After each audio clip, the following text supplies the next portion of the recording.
식구분들도 저를 굉장히 잘 챙겨주셨고요. 특히 그 집에는 두 남매가 있었는데 첫째가 따님이고 둘째가 아드님이셨어요. 아드님은 종종 저를 괴롭히기도 하셨는데 그때마다 따님이 자신의 동생을 혼내며 저를 데리고 방으로 들어가 그때 귀했던 과자들을 저에게 몰래 쥐어주곤 하셨죠. 동생이 아직 철이 없어서 미안하다고 하시면서요. 그렇게 17살부터 25살까지 그 집의 식모로 일하면서 참 행복했네요. 그러다가 집에 어머니가 쓰러지셨다는 소식을 듣고 고향집으로 돌아가야만 했어요. 그때 사모님이 병원비에 보태라며 돈도 쥐어주시고 매번 틱틱거리기만 하던 아드님이 꼭 가야 하는 거냐며 그동안 고마웠다고 다정하게 말해줬죠. 저랑 동갑이었는데 처음으로 철든 모습을 본 것 같았어요. 주인집 식구분들이랑 인사를 하고 고향으로 내려와 1년을 어머니 병간호하고 공장으로 일도 하고 눈코 뜰 새 없이 바빴습니다. 어머니 병실에 간이 침대에 누워 쪽잠을 자고 아침이면 공장에 일하러 가고 1년을 그렇게 열심히 살다 보니 다행스럽게도 어머니의 몸이 점점 나아지셔서 병원 안을 산책하기도 하고 곧 퇴원도 앞둔 상태였죠. 그러다 병원에서 뜻밖의 사람을 만났는데 바로 제가 식모로 일하던 주인 댁의 아드님이었어요. 워낙 똑똑한 사람이었던지라 대학을 조기 졸업하고 의학전문대학원에 와서 의사가 되려고 한다고 하더라고요. 거기다 제 어머니가 입원하신 병원에서 지금은 실습 중이라고 했어요. 일찍이 고향을 떠나 동갑내기 친구가 한 명도 없었는데 친구가 생긴 것 같아서 좋았네요. 이런저런 이야기를 하니 이제는 철도 다 들어서 전에 저에게 틱틱대던 모습은 하나도 보이지 않더군요. 그렇게 서로 연락하고 지내기로 하고 가끔씩 만나서 밥도 먹고 커피도 마시고 지냈어요. 진짜 친한 친구처럼요. 그러던 중 저는 방직 공장 일을 하면서 패션 디자인이라는 것에 관심을 갖게 되었고 그때 당시에 최고의 디자이너인 앙드레 김 선생님의 패션쇼 기사를 보고 너무 멋져서 동경심을 가지게 됐죠. 그래서 일하던 방직 공장에서 제가 디자인해본 패턴들을 관리자에게 보여주었는데 처음 몇 번은 보지도 않고 일이나 하라며 제가 보는 눈앞에서 종이들을 모두 찢어버리기 일쑤였어요. 저는 포기하지 않고 몇 번이고 다시 다른 디자인들을 보여주며 관리자에게 찾아갔어요. 그러던 어느 날 마침 공장에 들려 미팅을 하고 나가던 디자이너가 그 모습을 보고선 찢어진 제 디자인들을 주어서 조각들을 맞춰서 유심히 보는 거예요. 또 안 좋은 소리 듣겠거니 싶었는데 예상치도 못한 말이 그분의 입에서 나왔습니다. 본인이 그린 거예요? 이거 말고 다른 디자인들도 제대로 그려서 저한테 들고 와보세요. 이러더니 자신의 명함을 저한테 쥐어주고선 떠났습니다. 저는 그게 꿈인가 현실인가 싶었죠. 어찌됐건 저는 신이 나서 공장 일이 끝나고 밤을 지새우며 디자인을 했는데 너무 떨려서 사실 잠도 안 왔어요. 제가 한 디자인을 들고서 주말에 서울에 있는 그분 사무실까지 갔어요. 사무실에 도착하니 생각보다 많은 사람들이 있더군요. 옷도 여기저기 널브러져 있고 천도 가지각색이었습니다. 눈이 동그래져서 사무실을 보고 있으니 직원이 앉아서 기다리라고 하더군요. 잠시 기다리니 저에게 명함을 주고 간 디자이너가 왔어요. 그리고선 자신에게 여기서 본격적으로 디자인을 공부해보는 건 어떻겠냐고 제안했죠. 굳이 아무것도 모르는 저를 데리고 일하겠다는 것도 사실 잘 이해가 가지 않았어요. 그렇지만 저에겐 다시 오지 않을 기회였기 때문에 돈은 조금 빠듯해졌지만 그래도 나름 디자인을 정식으로 배운다는 것이 더 중요했어요. 처음으로 가진 꿈이었으니까요. 그래서 저는 엄마의 퇴원을 앞두고 다시 서울로 올라오게 되었습니다.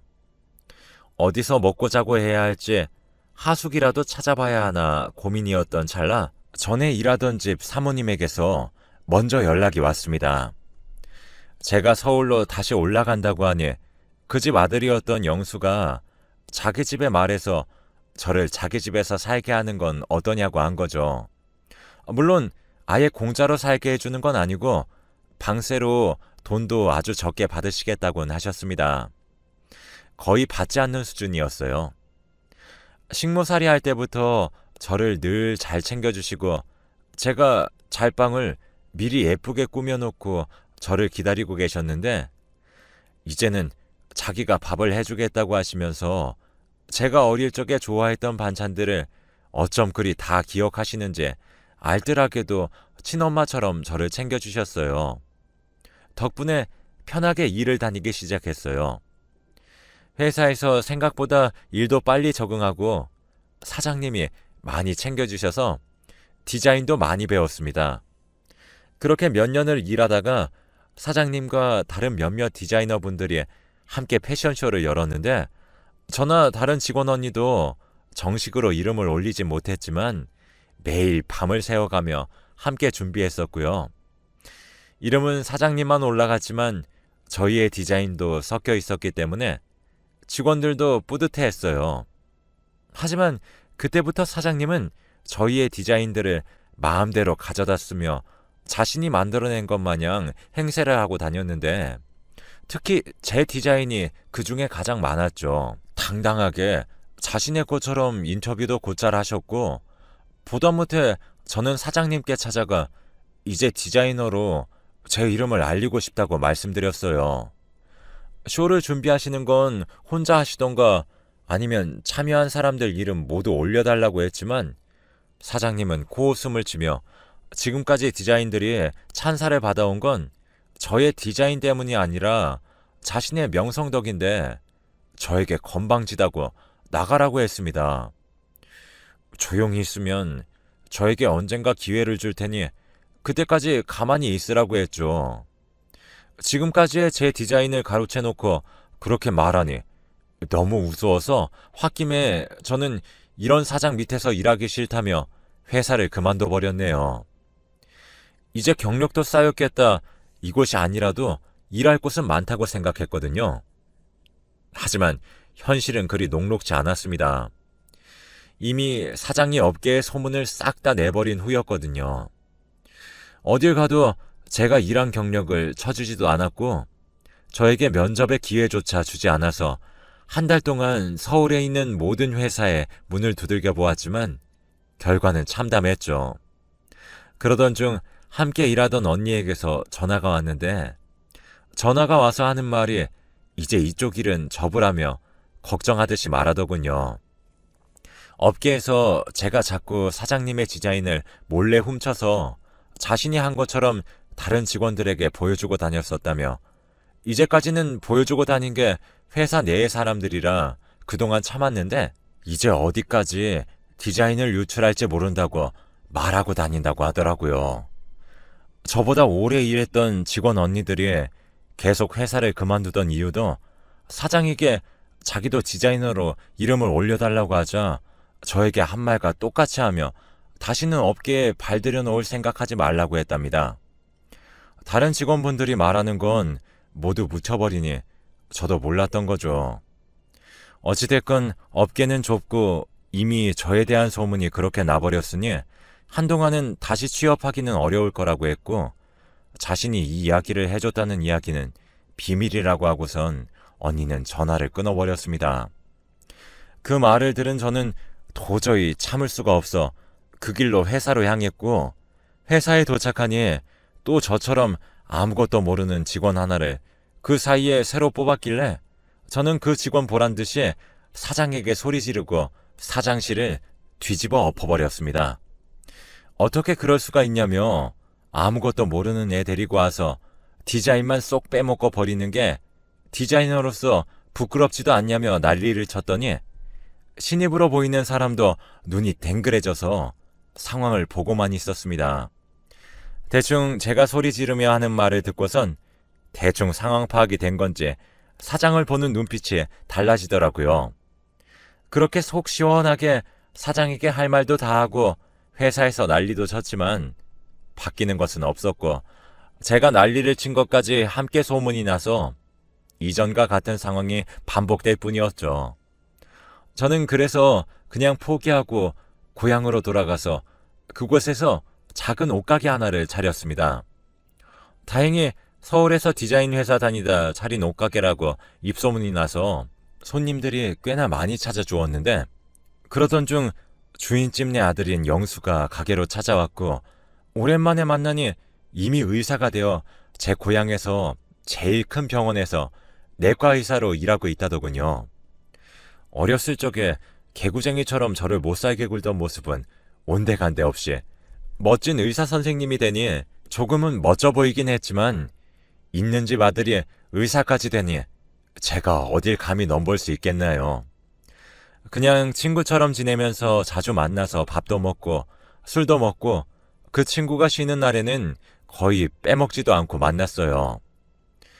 저도 이곳에는 제대로 된 친구도 없으니 서로에게 의지하게 될 뿐더러, 거기다 엄마도 1년에 2번은 꼭 검사를 위해서 병원에 가야 했는데, 갈 때마다 영수가 저희 엄마를 그렇게 신경 써주더라고요.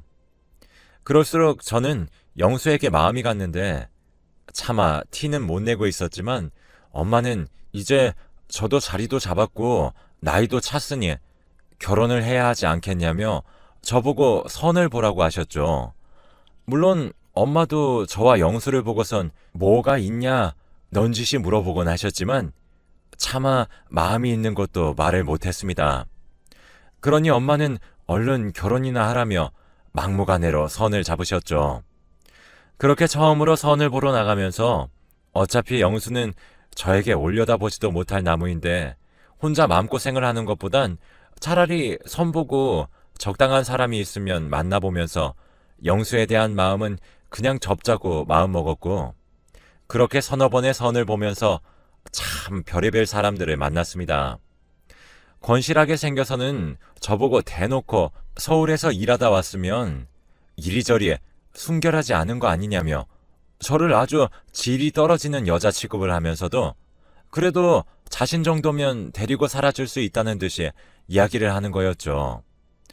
말을 듣고 있자니 저도 점점 기분이 나빠져서 자리를 박차고 일어날까 하던 찰나에 누군가 저를 일으켜 세웠습니다. 바로 영수였죠.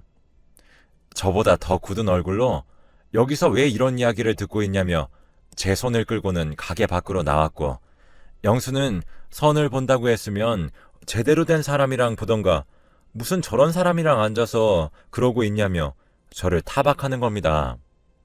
저는 너무 서러워서 눈물이 터졌고, 나라고 저런 사람이 좋아서 가만히 앉아 있는 것도 아니라고, 어차피 너는 올려보지도 못할 나무인데 그럴 바엔 내 수준에 맞는 남자랑 대충 만나서 너에 대한 내 마음을 접는 게 맞지 않냐고 쏟아냈습니다.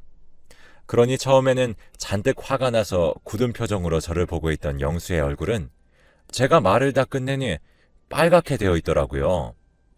그러더니 그 똑똑한 의사 양반이 말까지 더듬으면서 자기가 왜 오르지 못할 나무냐며, 자기 완전 오르기 쉬운 나무라며 그냥 자기랑 결혼하자고 하는 겁니다. 저는 그 말에 울음도 뚝 그치고 눈만 동그래져서 영수를 바라보았더니 영수도 부끄러워하면서 이 정도면 사귄다고 말만 안 했지 사귄 거나 다름없으니 이제 결혼하자고 했죠. 어안이 벙벙했었지만 저는 망설임 없이 좋다 했고 바로 양가 부모님께 인사도 드리고 결혼도 했습니다. 혹시 제가 며느리감으로 마음에 들지 않으실까 걱정했는데 워낙에 인품이 좋으신 분들이라 시부모님은 물론 이제는 시누이가 된 언니도 저를 너무 좋아해 주셨는데, 알고 보니 영수가 제가 고향으로 떠나고 나서 갑자기 제 고향이 어딘지 묻더니 그곳에 있는 의학 전문 대학원에 간다고 했을 때부터 다들 눈치채고 있으셨다고 해요. 그래서 언제쯤 저를 데려올까 기다리고 계셨답니다.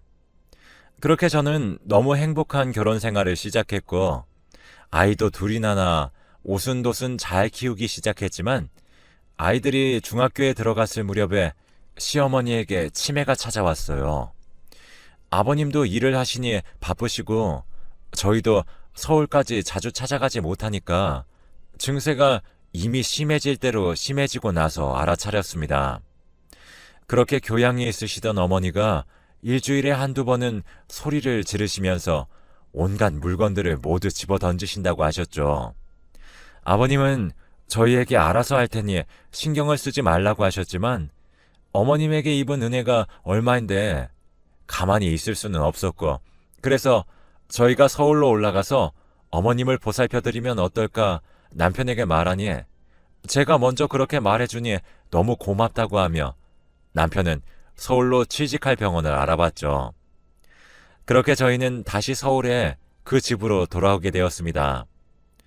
저를 너무 예뻐하셨던 어머니라 평소에는 그저 어린아이처럼 저에게 언니 언니 하면서 저를 졸졸 쫓아다니다가도 한 번씩 정신이 돌아오셨는데 그때마다 집안이 떠나가라, 자기를 죽여달라며 이렇게 살고 싶지 않다고 물건을 집어던지시고선 마지막엔 꼭 제 손을 붙잡고 여기서 이런 꼴 보이며 살고 싶지 않으니 요양원이나 보내달라고 하셨어요. 그럴 때마다 그런 생각도 하지 마시라고 말렸지만 어머님은 제가 요양원을 보내지 않겠다고 할 때마다 저에게 손찌검도 서슴지 않으셨죠. 여기서 이런 꼴을 보고 있으니 재밌냐며 손이 닿는 대로 휘두르셨지만 다시 또 정신을 놓으시면 누가 이렇게 만들었냐며 제 상처에 입김을 호호 불어가며 약을 발라주겠다고 하시는 어머님을 보고 있으면 몸은 너무 힘들었지만 어머님에게 받은 은혜를 갚기 위해서는 이런 방법밖에 없다 생각했어요. 그러던 중 제가 한 번은 어머님을 가정부 아주머니에게 부탁드리고 장을 직접 보러 간 사이에 어머님이 집을 나가셨다고 합니다. 가정부 아주머니도 화장실 청소한다고 잠시 한눈을 판 사이에 정신이 드셨는지 집 밖으로 나가신 거죠. 곧장 경찰에 신고해서 온 동네를 뒤졌지만 어머님은 어디서도 찾아볼 수 없었고 차마 아버님과 남편을 볼 면목이 없었어요. 대놓고 뭐라 하시진 않았지만 저를 원망하는 것이 느껴졌습니다. 하루가 지나도 어머니를 찾지 못해 다음날 바로 전단지를 만들어 뿌리기 시작했고 다행히 3일째 되는 날 경찰서에서 어머님을 찾았다고 연락이 왔습니다.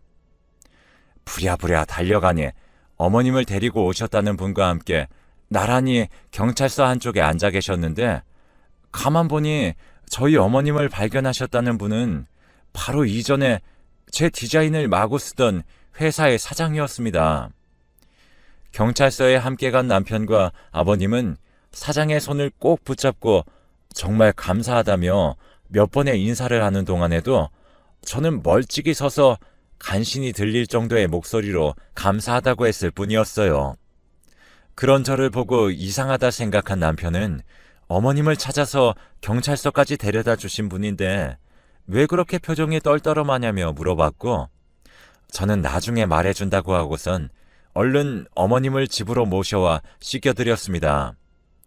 하지만 어머님은 그 사이에 무슨 일이 있으셨는지 이전과는 다르게 힘을 써가면서 저를 거부했고 결국엔 가정부 아주머니가 씻겨드렸습니다. 그 이후로는 매일이 전쟁이었어요. 어머님은 계속 저를 거부하셨고 저는 어머님을 챙기기 버거웠는데 가정부 아주머니도 그 일이 버거우셨는지 결국 그만두셨습니다. 하는 수 없이 저희는 새로운 가정부를 구해야 했는데 새로운 가정부로 온 사람은 다름 아닌 그 사장이었습니다. 아무것도 모르는 남편과 아버님은 찬성이라며 두 손 들고 환영했지만 저는 당한 일이 있기에 여전히 찜찜했어서 남편에게 다른 분으로 구하면 안 되냐고 하니 왜 또 그러냐며 이유를 말해달라고 했어요. 전 이전에 있었던 일들을 모두 말해주었더니 그걸 들은 남편은 그럴 사람이 아닌 것 같아 보인다고 말끝을 흐리더라고요. 결국엔 다른 사람을 구해보기로 하고 여기저기 일을 하려는 사람이 없는지 구해봤지만 이미 치매 노인을 챙겨야 하는 일이 힘들다고 소문이 났는지 나서는 사람이 아무도 없어서 결국에는 사장을 가정부로 쓰기로 했습니다.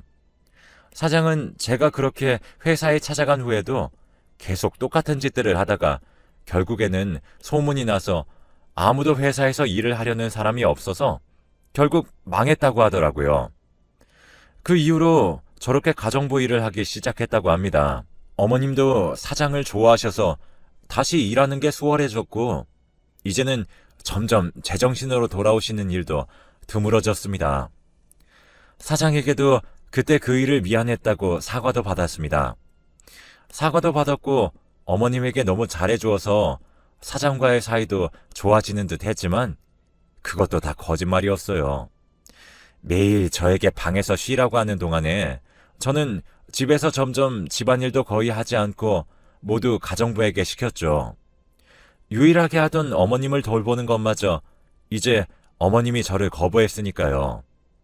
그러다 우연히 화장실 앞을 지나가다가 안에서 말소리가 들려 멈춰 무슨 이야기인지 들어보니 정말 가관이더군요. 제가 일부러 어머님을 버린 거라며 제가 이 집을 차지하려고 일부러 어머님을 집 밖으로 내쫓으려 한다고 말하는 겁니다.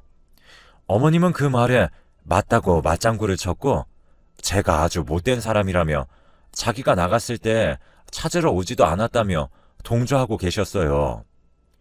처음 집에 다시 돌아오셨을 때는 제가 바로 찾으러 오지 않아 제가 미워서 조금 심술을 부렸을 뿐인데 그 이후 가정부로 들어온 사장이 계속 제가 일부러 그런 것이라며 어머니를 세뇌시킨 거죠. 그러니 날이 갈수록 어머니는 저를 싫어하게 된 겁니다. 그걸 들은 저는 사장이 착하게 변했을 거라고 착각한 제 잘못이라고 생각했지만 가만히 두고 보진 않았죠. 바로 아버님에게 알리고 사장을 잘라버렸습니다. 다시는 얼씬도 하지 말라고 소금까지 뿌려서요. 어머님은 저를 계속 거부하셨지만 저는 노력하다 보면 마음이 돌아오실 거라 믿으며 지극정성으로 돌봤지만 이미